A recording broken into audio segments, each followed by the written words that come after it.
Olá, meus amigos, muito bom dia a todos vocês. Sejam muito bem-vindos a essa meditação, hoje, nesta segunda-feira da sexta semana do Tempo Comum.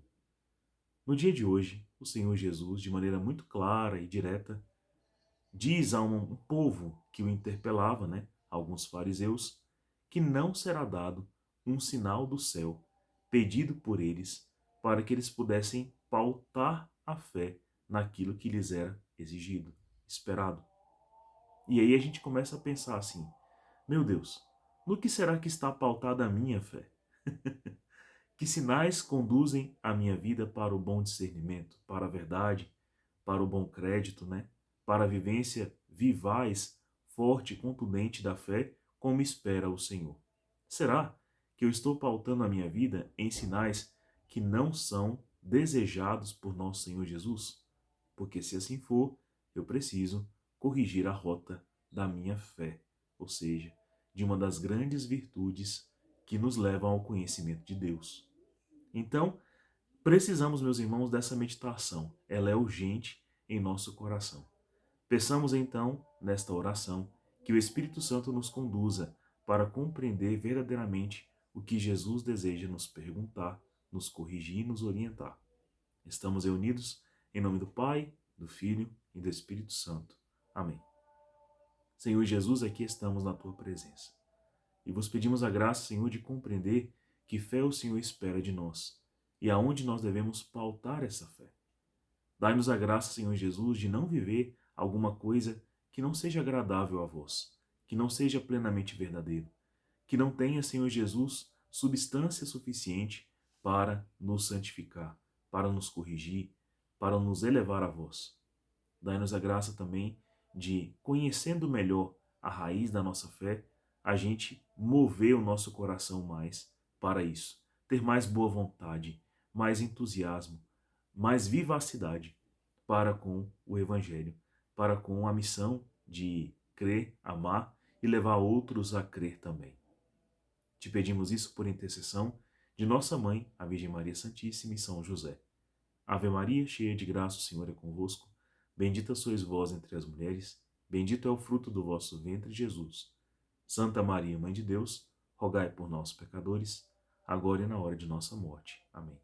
Ao glorioso São José, rogai por nós. Permaneceremos reunidos em nome do Pai, e do Filho, e do Espírito Santo. Amém. Meus irmãos, o evangelho de hoje está narrado em Marcos 8, versículos de 11 a 13. É bem curtinho, mas a meditação promete, Diz assim, naquele tempo, os fariseus vieram e começaram a discutir com Jesus. E para pô-lo à prova, pediam-lhe um sinal do céu. Mas Jesus deu um suspiro profundo e disse: Por que esta geração pede um sinal? Em verdade vos digo, a esta gente não será dado nenhum sinal. E deixando-os, Jesus entrou de novo na barca e se dirigiu para a outra margem. Bom, meus irmãos, quando a gente fala sobre uma geração específica, a gente precisa transpor o nosso coração para aquele tempo, Então, pensando aqui nos fariseus, mestres da lei, todo o povo de Deus ali reunido e tal, que Jesus estava manifestando a palavra, a doutrina, milagres e assim vai, é, a esse povo, qual era o, digamos assim, o depósito da fé, qual era o capital maior desta fé? Então, todo o serviço, todo o amar de Deus durante todas aquelas gerações que iam passando então de pai para filho, de geração em geração. Então, tudo que foi manifestado a Abraão, a Moisés, a Jacó, tudo que foi manifestado ao povo de Deus por meio dos profetas, dos sacerdotes, dos reis, tudo isso é um depósito para a fé. Tudo isso indicava ao coração dos homens, que vale sempre a pena responder aqui, estava perdido por causa do pecado. Então, nunca nos esqueçamos que Jesus, que o Senhor, cumprindo a vontade máxima de Deus, nos dá um sinal por meio de sua paixão, morte e ressurreição. Isso vence de maneira triunfal o pecado e nos coloca então na condição de convertidos, podemos também ir ao reino dos céus por meio da ressurreição de Cristo, o nosso Senhor Jesus. Mas, antes disso, então, o povo que estava ali conhecendo o Senhor, que não tinha passado ainda pela paixão, morte e ressurreição de nosso Senhor Jesus. O que eles tinham para crer, né? Então, todo esse capital aí que eu falo para vocês. Os profetas, a lei, né? A escritura, os sacerdotes, tudo isso. E pode-se dizer, então, que um dos profetas que resume isso de maneira muito categórica, porque chegou ao conhecimento de Cristo, né, da encarnação do Verbo, é São João Batista. Então, São João Batista reúne tudo o que há de sábio no Antigo Testamento e já aponta para o Cordeiro de Deus, né, já aponta para o Novo Testamento. Ele é meio que essa ponte, essa aliança. E o que ele anunciava como sinal digno para o homem? Você vai perceber que ele assinalava coisas que venciam completamente as concupiscências humanas e justamente a raiz do pecado no coração humano que tendencionava o homem, né, todos nós, para viver nas concupiscências, que é o que São João Evangelista diz que sobrou ao homem por causa do pecado. Então, a concupiscência da carne, dos olhos e a soberba da vida. É por isso que São João Batista, de maneira bem austera, anuncia uma necessidade de preparo para que o coração humano consiga compreender os sinais verdadeiros para a fé. Então, sim, São João Batista ensinou que conforme o profeta Isaías, né, nasceria, né, no nosso meio, de nós, ou seja, da Virgem Maria, aquele que iria nos redimir do pecado, né? Ele anunciou de volta, né, ao coração humano, que às vezes já estava ali esquecido da promessa do Messias, né, da restauração completa do povo de Deus. Ele anunciou isso aí tudo. Mas que por sinal, ele anunciava que era necessário aos homens fazerem? Que sinal era crucial para perceber se seu coração já estava ardendo em fé, né, encandecido de fé ou não? A conversão. E a conversão gerava no coração humano um desejo de retificação, de justiça, de beatitude, de santidade, contra o pecado que era o que separava o homem de Deus. Então, São João Batista pregava, por exemplo, contra a preguiça, a procrastinação, o trabalho, contra a luxúria, os incestos, as orgias, a castidade, contra a bebedeira, né, a gula, a avareza, o jejum e a esmola. Então, São João Batista pregou isso com a própria vida, né? Foi para a região desértica, vivia de oração constante, vivia de castidade celibatária, vivia de jejum, de oração, né? Vencendo de maneira vitoriosa, digamos assim, as concupiscências. Claro que ele chegou, né, à virtude máxima, que é de reconhecer que o autor de tudo isso para a vida humana não era ele não era o Cordeiro de Deus, mas Jesus. E São João Batista foi dado a graça de apontar: este é o Cordeiro de Deus. Eu não sou digno de desatar-lhe as sandálias, mas este aqui é quem há de restaurar todo o povo de Deus. Então, ele apontou os sinais verdadeiros que manifestam de que a fé já está vivaz, já está preparada, é por meio da conversão. Agora, essa geração que aponta, que pergunta aqui para Jesus: Senhor, dá-nos um sinal, né, que venha dos céus, de que merecemos, de que podemos acreditar nas tuas palavras e assim vai. Será que esse povo que assim pedia um sinal para Jesus tinha fé? Porque veja, se não tinham, se tivessem o coração ainda voltado para si mesmos, se vivessem ainda da arrogância, do orgulho, da soberba, da vaidade, da luxúria, da comelança, da preguiça, da avareza, de tudo aquilo que tornou-se o coração humano por causa da falta de fé, ao, né, dar para eles um sinal, né, que arrebata-lhes a natureza do pensar, do agir, praticamente roubando-lhes a liberdade, e ainda por cima, que convença, né, por meio do visível ou do sobrenatural, de que ele é Deus, de que ele é o Messias, de que ele é digno de crédito, o que aconteceria? Praticamente, então, eles estariam sendo servidos no seu orgulho, na sua soberba, na sua falta de fé.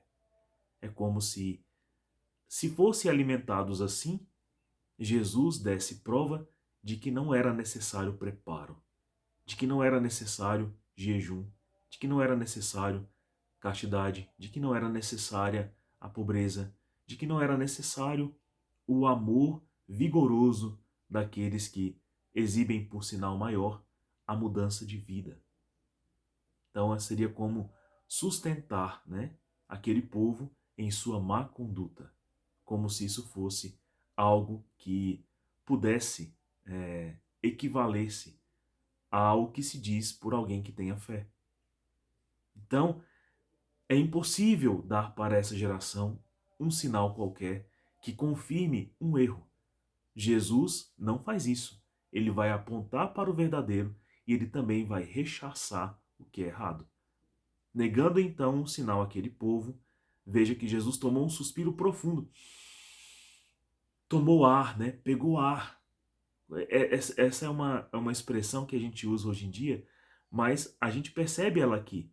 Jesus deu um suspiro profundo, né? Como que a diagnosticar a empáfia, a dureza do coração humano quando ele não quer realmente um sinal verdadeiro, mas ele quer manter-se na incorreção.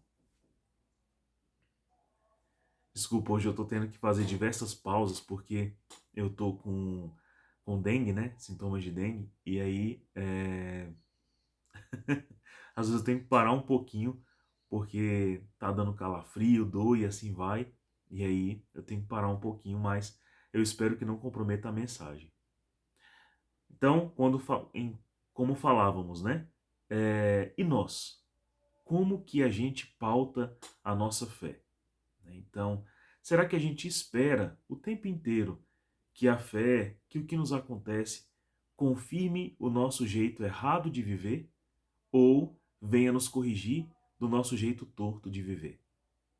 Por exemplo, quando eu comecei a minha conversão mesmo, né, minha história de conversão, assim com 19 anos, 20 anos de idade, hoje eu tenho 41, graças a Deus, então tenho mais tempo de fé do que sem a, sem a fé, né?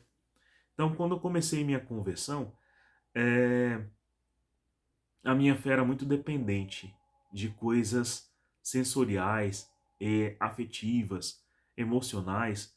Foi desse jeito que eu conheci Jesus, né? Então, eu participava de encontros, de palestras, onde o sinal para saber que aquilo realmente foi bom, né? Era quando tinha muita carga emocional, né? Ou então, quando eu via coisas muito sobrenaturais, né? Então, aí a minha inteligência era convertida, digamos assim. Só que eu percebi, com o tempo, de que para sustentar aquela fé que chegou dessa maneira, da maneira mais efervescente possível, eu precisava de arrastar uma coisa maior em mim, que tomava mais a minha decisão e que era capaz de me purificar mais, que era convencer isso aqui, a minha razão, a minha inteligência, né? Que a minha fé precisava de robustez. Então, claro, a minha emoção sempre estará envolvida, a minha memória também, os meus afetos também, porque isso constitui meu coração, constitui a minha vida. Isso é com todo mundo. Ninguém separa essas coisas quando está abraçando a fé. Mas, para sustentar aquela fé que eu reconheci como verdadeira, como digna, né? Por meio dos pregadores, dos profetas, por meio do anúncio de toda a revelação de Deus. Então aquilo sempre me ajudou. Eu percebi que eu precisava pautar ainda mais a minha fé. Então cada termo da fé precisava de meditação. contemplação, de maior demora ali para eu meditar, para eu contemplar, para Deus ilustrar para mim realmente como era necessário crer, como era possível crer.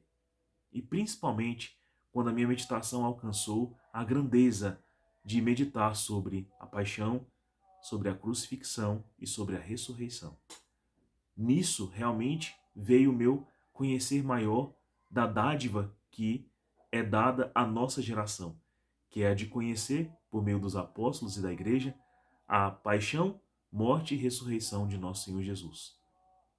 E principalmente quando eu cheguei ao conhecimento, por exemplo, da Eucaristia, por meio de tudo, né? Então, a Eucaristia foi para mim um centro ali de toda a meditação. Então, por meio da Eucaristia, eu cheguei ao conhecimento do Antigo Testamento, do Novo Testamento, da Paixão do Senhor, do coração de Jesus, né? Das devoções necessárias para cada vez mais conhecê-lo e amá-lo. Então, foi quando a Eucaristia foi para mim sinal suficiente para toda a conversão necessária. E por meio dela, por causa dela, eu me via chamado, encorajado a confessar meus pecados, a acertar meu coração e a vencer aquelas concupiscências que São João Batista anunciou ao povo. Então, eu, adolescente, nem tão adolescente, né, já indo para os 19 anos de idade, percebi que eu precisava de pureza de coração, que eu precisava de ordem e continência, que eu precisava de humildade em vez do orgulho e da soberba. Então, meus exercícios espirituais passaram a preparar o meu coração para o grande sinal da fé, que no meu caso foi a Eucaristia, né? Então, este sinal da fé trouxe tudo o necessário, todo o capital da graça necessária.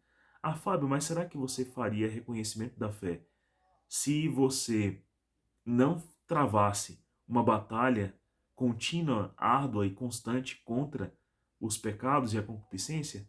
Provavelmente não. Por quê? Porque eu teria conhecimento do que é realmente a Eucaristia, mas se eu não preparasse o meu coração, como eu tenho que preparar até hoje, né? Se não há esse preparo, não há em mim, então, uma evidência clara de que a fé me levou à conversão. E a ausência desse sinal mostra exatamente o que deixou claro aqui para Jesus. Não será dado um sinal nenhum a essa geração. Por quê? Porque não há um desejo de mudança de vida. Por isso, meus irmãos, quando a fé te leva à vivência de uma conversão plena, então aí sim fará sentido na sua vida a paixão, a morte, a ressurreição do Senhor, a Eucaristia, a vida sacramental. É quando você percebe que sem Deus você não vai ser dirigido plenamente para o bem, né? Por mais que você seja uma pessoa ética, moral, justa nos padrões humanos, não conhecer o bem maior, o bem verdadeiro, que é Jesus, né? Se você não chegar a esse conhecimento, a alma não se corrige, ela não se ajusta, ela não se converte, ela não passa a amar, ela não aprende a perdoar, ela não aprende a ser plena, ela fica amputada, ela fica disforme, ela não entra na capacidade maior, nem humana, nem divina. Então, quando isso acontece, eu mesmo, né, venho a refrear, a impedir os sinais de Deus na minha vida, os sinais para a verdadeira fé. Já a fé que se pauta em outro sentido, que é o de deixar realmente Deus realizar, ir ao encontro de Jesus, permitir a força sacramental nele, né? Viver a conversão plena, aí é outra coisa, porque esses sinais tornam-se claros. E qual é a clareza? É a santidade. A santidade é o sinal claro da eficácia, do poder, da necessidade, do benefício, da misericórdia de Deus para com o coração humano. É a santidade. Se não houvessem tantos homens e mulheres santificados pela graça de Jesus, realmente curados pela cruz do Senhor, realmente tocados pelo seu sangue, realmente purificados por seu Espírito, né? Então não haveriam sinais suficientes para pautar a fé. Mas veja, Jesus entrou realmente na história, Jesus realmente encarnou-se, tornou-se um de nós, Jesus realmente extrapolou todo o benefício da sabedoria e da revelação. Jesus realmente morreu por nossos pecados, ressuscitou, né? Deu o seu Espírito à igreja, deu seus sacramentos à igreja. Esses sacramentos são vivos, são grandiosos, são eficazes, né? A ponto de santificar, sim, o coração humano e levar, sim, o homem ao conhecimento de Deus. E por isso, né? Por esse sinal de que eu saí da velha vida e vivo uma vida agora de busca por Jesus, é o sinal suficiente para o depósito da fé. É o sinal de que a cruz do Senhor conquistou, né, muito mais do que minhas emoções, meus afetos, mas a razão da minha vida, o sentido para as nossas almas. Aí sim, né? Aí sim existe um sinal claríssimo, claríssimo, dado pelos céus, mas vivido cá na terra, de maneira suficiente, abundante, misericordiosa, benéfica, maravilhosa, que nos leva realmente de volta para o reino dos céus, para o reino de Cristo. Tenham todos um santo dia, fiquem com Deus. Amanhã eu espero estar melhor, né? Com a saúde um pouco melhor para poder meditar com vocês. Um abraço.